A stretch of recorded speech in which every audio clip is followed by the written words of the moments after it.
Men, let's talk about the silent killer in many long-term marriages, the withholding of intimacy. Maybe you felt it. The conversations about sex have stopped. The bed is cold, and the gap between you and your wife feels like a canyon. You are a good man. You provide. You're faithful. You try to be supportive, and yet, the one thing you need most to feel respected and connected is gone. And then comes the shocker, the thing that simply doesn't compute in a good man's mind.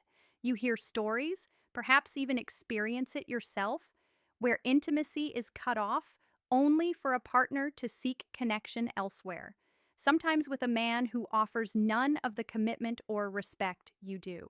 Your honest question is, if sex, what women really need for a woman, is supposed to be about trust, connection, and respect, how can that trust and connection be brutally cut off from the man she vowed to love, only to be offered freely to someone who has no history or commitment? It's a painful, confusing paradox that can shatter a man's dignity. But I want you to know your confusion is valid, but the story you're being told about why this happens is often incomplete and misleading. I've spent the last 5 years watching good men struggle with this exact scenario. We're going to dive deep into the real reasons this dynamic emerges, and more importantly, how you reclaim your power and self-respect. Not by fixing her, but by fiercely focusing on your own health and dignity. This is a tough topic. So if you're ready to face this truth and find a path forward, hit that like button now. Let me know in the comments, what does respect mean to you in your marriage? And please subscribe and ring the bell to support men's emotional and physical health on this platform. The myth we are often sold, and the story many wives tell themselves, is that intimacy is withheld purely because the man has failed to provide emotional connection, respect, or trust. While those factors are always important, the deeper, more painful truth is that for some, sex stops because it has become a tool of control, a form of punishment, or a symptom of deep, unmet personal needs in the wife that have nothing to do with the husband. Here is the truth a good man struggles to grasp: the male wiring. A emotional connection. Explained: good man makes a vow, a commitment, and he means it. For him, withholding sex from his wife as a punishment is almost unthinkable. It feels cruel and fundamentally violates the commitment he made. The female mechanism in this context. When a partner is unhappy for internal reasons, often related to their own life choices, unrealistic expectations, or lack of personal fulfillment, it's far easier to externalize the blame onto the closest source, the husband. Biologically, when a woman feels deeply entitled, unhappy, or unfulfilled, her stress hormones, cortisol, are high. The nervous system focuses on fight or flight, making the oxytocin-driven connection of intimacy nearly impossible. She may feel miserable, and in her emotional delusion, she cuts off the source of potential comfort, the husband, as a way to punish the perceived source of her unhappiness. Emotionally, this often stems from a self-centric perspective, where the partner married with the expectation that the husband was responsible for her happiness. When he inevitably fails to live up to this moving goalpost, sex is cut off not as a reflection of lack of respect for him, but as an expression of her own internal hurt and victimhood. It is incredibly selfish, but it happens. Practically, this turns sex from an act of loving connection into a power currency. It becomes something she can use to control the emotional climate of the marriage, a way to signal dissatisfaction without actually taking responsibility for her own happiness. The trust, connection, and respect have been killed not by the husband's why intimacy fades inadequacy, but by the partner's internal inability to own her feelings and choices. A good man must understand this. The withdrawal of intimacy is often not a reflection of your worth. It is a reflection of your partner's internal disarray and lack of self-ownership. In my 5 years of practice focusing on men's health, I've seen the devastating impact of this dynamic. The man is left emasculated, confused, and profoundly disrespected. The core issue here is the erosion of the man's dignity. When you are treated cruelly, when intimacy is used to manipulate, when your partner fails to see the impact of her choices on the family, your confidence, your resilience, and even your physical health suffer. I'm here to tell you that you don't have to stay in that place of confusion and victimhood. The solution is not to try harder to fix her, but to reclaim your power, your self respect, and your vitality by focusing intensely on the man in the mirror. This isn't about saving the marriage right now. This is about saving you. Now, let's identify the self sabotaging mistakes good men make when they try to navigate this cruel behavior. When a good man is hit with this level of apparent cruelty and selfishness, he reacts in ways that, while natural, actually give away more of his power. Here are the top 5 dignity eroding mistakes I see. 5. Falling for the "it's all your fault" gaslight. The mistake. You internalize the blame. You believe her narrative that your failure to communicate, your inability to make her happy, or your emotional shortcomings are the sole reasons for the withholding. Biologically, accepting the blame floods your system with cortisol. This chronic stress hormone tanks your testosterone, weakens your immune system, and contributes to weight gain and anxiety. Your body is mirroring your crushed emotional state. Emotionally, this kills your self-rust. You enter a spiral of anxiety, desperately trying to change yourself to meet her impossible standards, becoming common mistakes. Men make a shadow of the strong man she married. Practically, by accepting full blame, you give away 100% of your power. You put yourself in a one-down position where you are forever begging for validation that will never come because the problem isn't truly about you. The next mistake completely undermines your reputation with your children and friends. It's about how you seek comfort. Fourth, winging it in the marriage without a personal operating system. The mistake: you continue to show up in the marriage as a husband who acts like a nice guy, believing that if you are just kind, giving, and helpful, the intimacy will return. You have no boundary, no plan, and no strength. Biologically, the lack of boundaries is exhausting. You are constantly anticipating her needs, which keeps you in a hyper-vigilant state, draining your energy reserves and preventing the deep restorative sleep necessary for true physical and mental health. Emotionally, your constant niceness without self-respect turns into martyrdom. You start to resent her, and more importantly, you start to resent yourself for allowing yourself to be treated this way. The feeling is not love, but obligation and powerlessness. Practically, she sees your kindness as weakness, a transactional attempt to get sex. It fails to earn her respect, and without respect, attraction cannot exist. This third mistake is the ultimate self-deception that keeps you trapped in fantasy. 3. Believing in the fantasy other man narrative.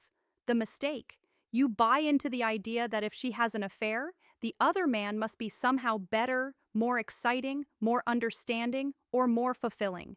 You think the grass is actually greener. Biologically, your nervous system is hardwired to seek status.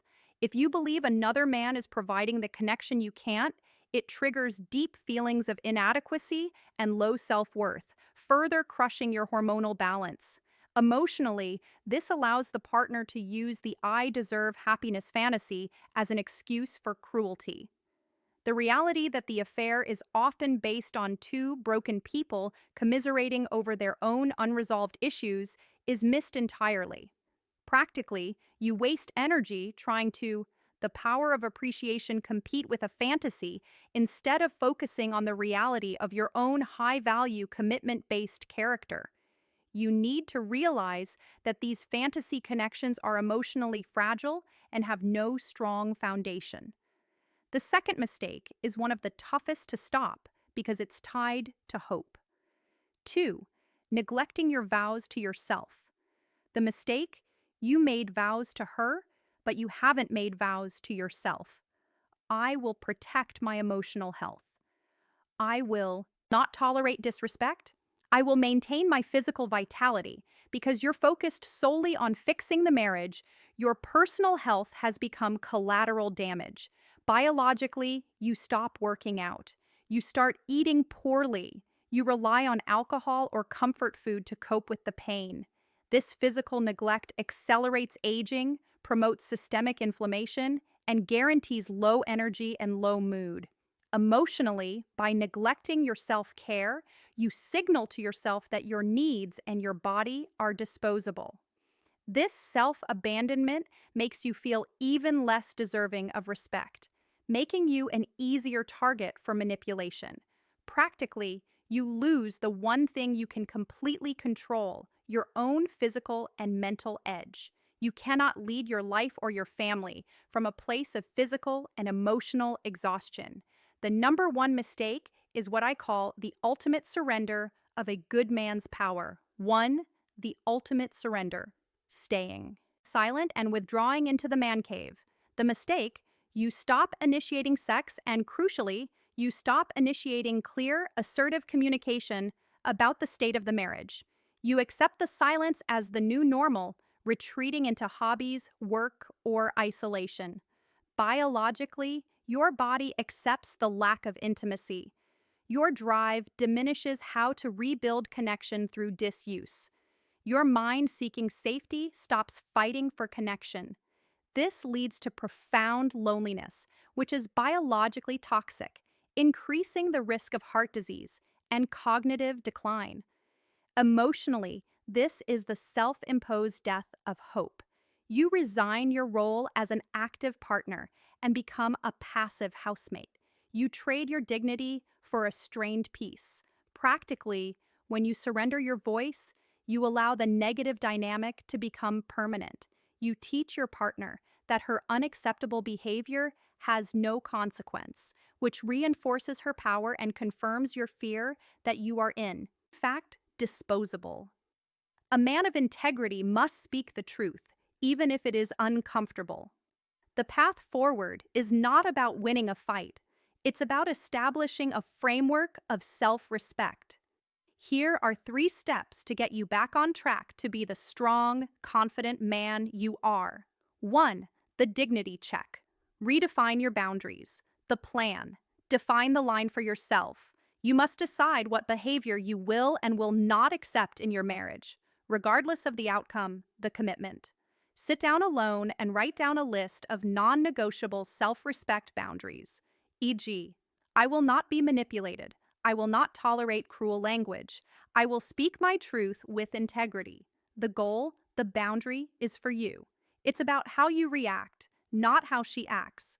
This creates a solid, unmoving foundation of self-worth that no external force can shake. This inner strength is the most attractive and respectful thing you can cultivate. 2. The testosterone turnaround. Health is a weapon. The plan. Aggressively pursue your physical health, not to attract her, but to empower yourself. What to do? Get your testosterone and general metabolic panel checked. Commit to intense resistance training, lifting weights 4 times a week. Focus on lean protein and cut out processed sugars. The intimacy and trust tips, biological impact. This is a direct investment in your mood, energy, muscle mass, and mental clarity. High vitality is intrinsically linked to confidence. As you reclaim your health, you physically and mentally become less susceptible to emotional manipulation. 3. The communication of strength. Use I statements for clarity. The plan. Communicate your reality to your partner, not to complain, but to clarify the state of the relationship without blame. What to say assertively. I am no longer comfortable with the level of emotional distance and lack of intimacy in this relationship. I feel disconnected and I believe we need a path forward to health, or we need to look at what's next. I am committed to being a healthy man and I need a marriage that supports that. The goal, you are stating your perspective, your truth, without attacking her. You are forcing the relationship out of the silent surrender and onto a path of clear resolution, which is the definition of leadership. Men, your inherent worth is not determined by your wife's level of desire, nor is it based on her ability to appreciate you. Your dignity rests on your character, your commitment, and your self respect. The final message and takeaway: most important relationship you have right now is with yourself. Focus on becoming the man who deserves respect, who demands respect, and who lives with respect. And you will find comfort, freedom, and an undeniable confidence that changes the atmosphere around you. Do not let the cruelty of unmet expectations define your future. Good men are the backbone of society, and you deserve a life filled with vitality and true connection. Your age is not a time for surrender, but for fierce reclamation of the best version of yourself. Your power is not in controlling others, it is in controlling yourself and your response. I want to see your commitment. In the comments, tell me one thing you are going to do this week to invest in your physical health or emotional dignity. If this video gave you clarity and strength, please like, share it with another man who needs to hear this, and subscribe to our channel. I'm Dr. Mira Tan, and I look forward to supporting your journey to a life of unshakable health and dignity.